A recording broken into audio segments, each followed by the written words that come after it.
the mothers. Because you see, these girls, I mean, we met them on the streets and they shared with us what they are subjected to. You see, as soon as they get to Italy or they get to Europe, their documents are taken from them.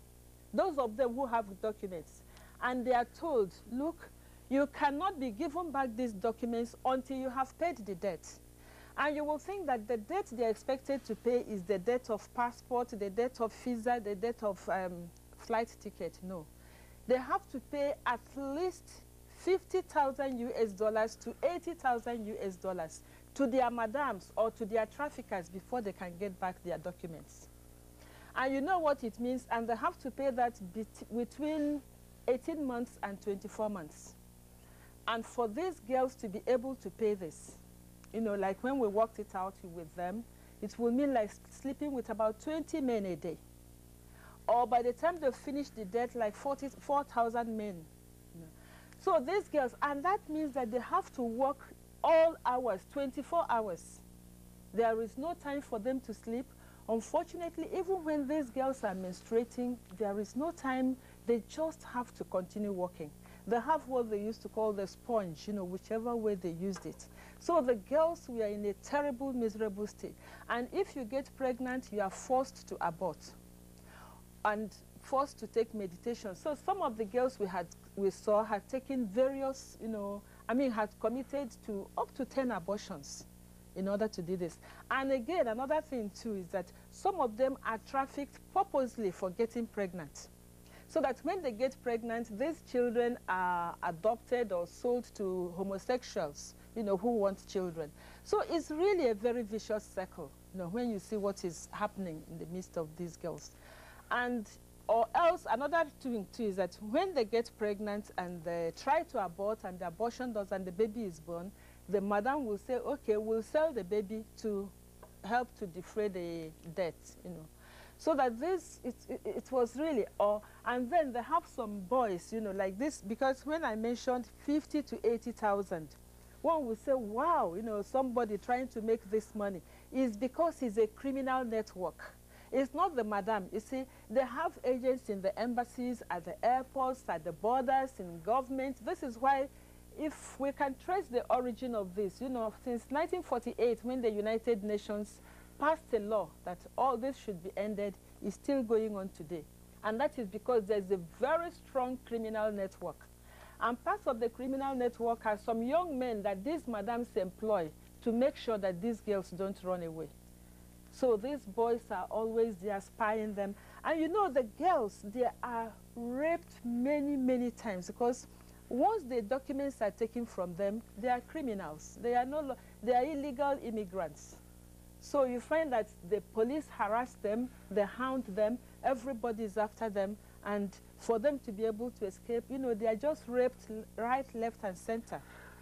Okay, now, sister, you have really explained the miserable condition of these unfortunate women in Europe. The question, what of their living condition? I know if they are used this way, one might think, okay, maybe these people will feed them well to make them look well, clothe them well, make them live in good houses. What is their living condition like? Right, thank you for saying that. You see, when I said they have to pay 50 to 80,000 US dollars, that is excluding paying for their rent where they are living, $250 a month, and $250 for where they stay, the pavement where they stay, either on the road or in the brothel waiting for their clients. And I told you that they have to work for 24 hours. So you wonder what time do they have to sleep. As some of those girls said, they don't even have to work to 1 hour to sleep in those places that are supposed to be their houses. And of course, there is no house, you know, because the madam they just hoarded like that. So thanks to the women, the religious, and many charitable organizations like Caritas Ambrosiana, Caritas Italiano, you know, their work was to go and meet these girls on the streets, give them food, give them, like when we went, you know, we saw them feeding them. So the madams, that is why we call it the worst type of slavery. Nobody cares. And if in the process they fall sick and die, nobody cares. And many of them actually die, and many of them are also killed, and they die like flies. Okay, now, well, we are in African Affairs program, and we are discussing the plight of women that are victims of trafficking. Our guest is Sister Patricia Nena Ebebulem, the former Provincial Superior of Sisters of St. Louis, Nigeria. She has traveled abroad. There is a number on the screen you can call if you want to support, if you want, in any way you want to support this plight of women that are victims of this vicious program. Call the screen and you get every information you need, how you can support. Now let us continue. What of the law enforcement agents in these countries?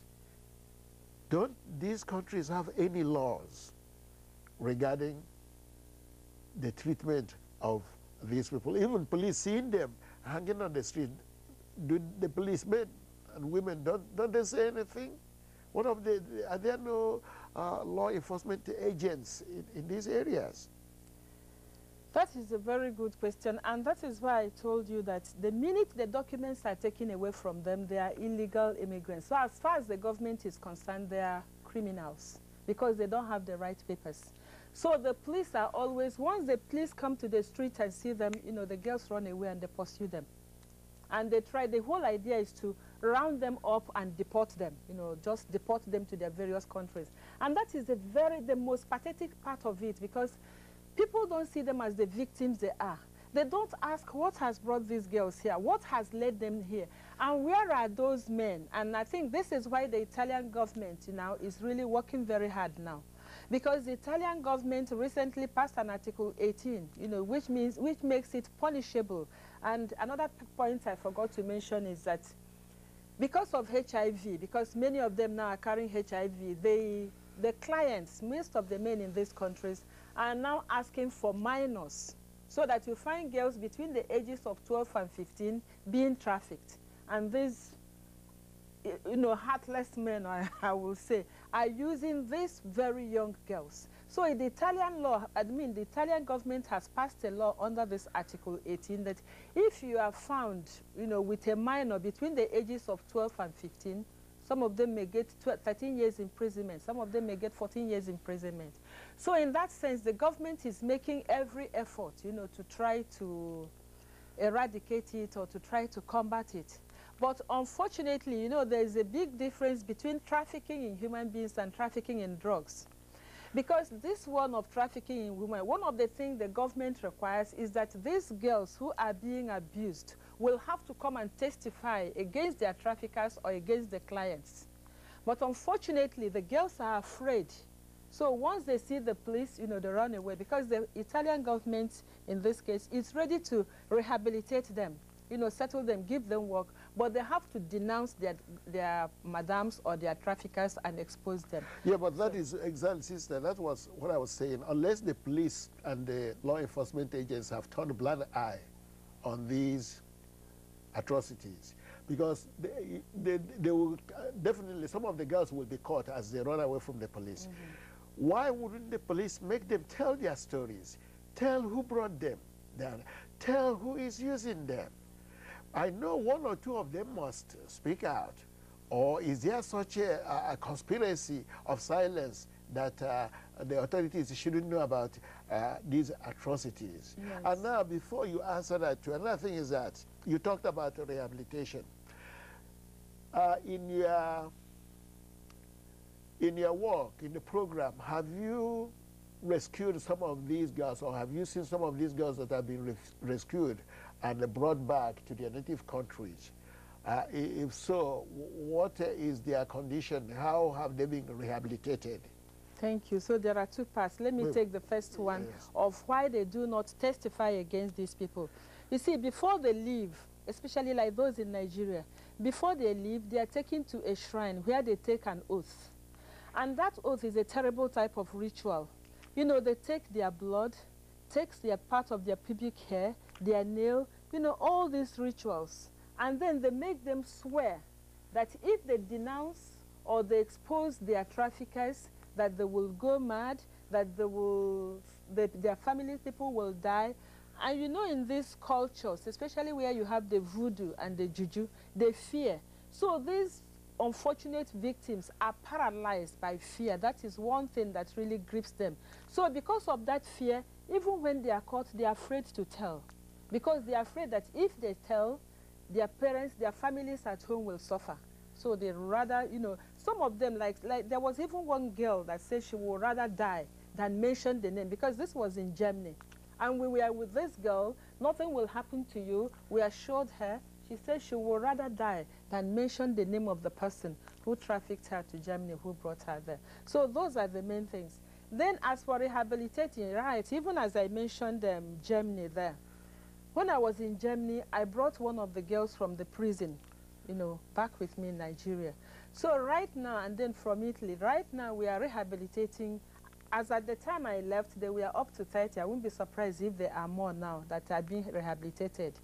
And thanks to the International Organization for Migrants, IOM, because they help a lot, you know, with these girls, especially with their tickets, and they are present in about 160 countries. So they are now focusing really both on prevention, on those on transit, helping them in their countries of destination. So they helped us to bring back these girls, and we have, as I said, about 30 of them that are being rehabilitated. Some of them that have a trade, like there was one who was a hairdresser, and they told her, look, you are just here toiling. And when she got there, like I would have mentioned, but even if I mentioned their names, Rita, you see, these girls, once they get there, they lose identity. Even their names are not their own names. They make them change names. If at Patricia I go there, the next thing they will tell you, you are no longer Patricia, you are Jewel, or you are Precious, or any of those, you know, those names. So when they come back like that, some of them will get into schools, some that are good at sewing, whatever their interest and their aptitude, we try to rehabilitate them along those lines in the society. Okay, Patricia, sister, we have about 3.5 minutes. Now, I know you have mentioned the measures that are being taken by especially Italian government to address these problems. Is there anything else that is being done by some governments to make sure that this problem is stamped out? And then how can people in USA and people watching this program help to combat this program?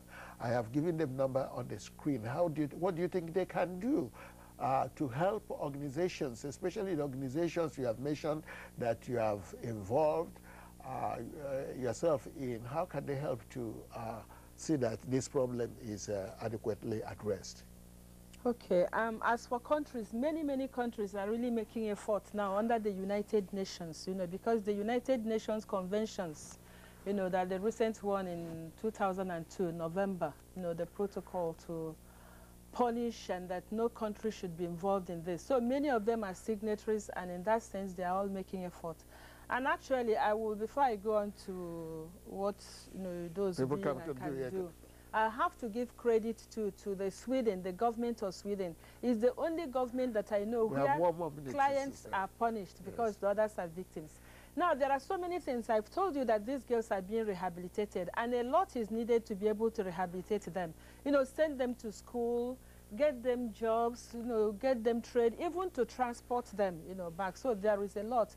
And credit must be given to the United States, you know, like about 3 weeks ago, their government, the embassy to the Holy See, you know, in collaboration, sponsored a workshop in which a workshop to really combat this, and this was in Nigeria and some other developing countries.